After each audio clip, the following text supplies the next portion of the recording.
Okay, may nag-message sa atin. Ito yung sabi, Skanky, ano yung masasabi mo dito? Okay, ito, yan. Yung question ay, pwede na bang magpaano ang 5 years ng hiwalay na mag-asawa? Salamat sa makapansin. So yun yung tanong. Kung pwede na ba daw magpaano yung 5 pwede na ba daw magpaano 5 years ng hiwalay na mag-asawa? Papalaban tayo. 5 years. Pwede na bang magpaano?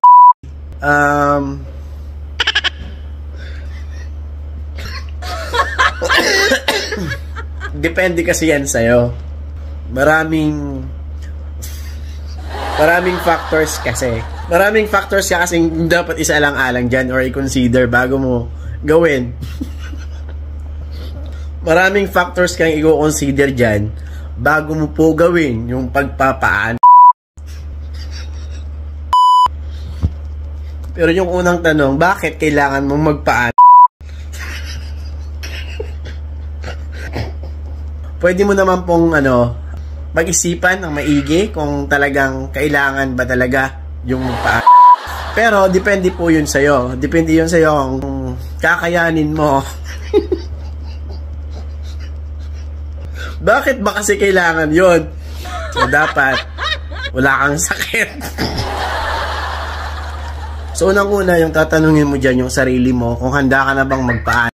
Dahil 5 years ka nang hiwalay sa asawa mo. So, kung yun talaga yung gusto mo na magpaan, ay nakadepende po yun sa'yo. Sa kung gusto mo, kung kaya mo, kung talagang buo na yung loob mo. Gab, close the door. Kung buo na yung loob mo at saka hindi ka natatakot, kung sa palagay mo ay safe naman at kaya mong tiisin, wala kang nararamdamang sakit, malinis naman. Basta, bahala ka. Basta yun. Basta po, bahala ka na po sa buhay mo.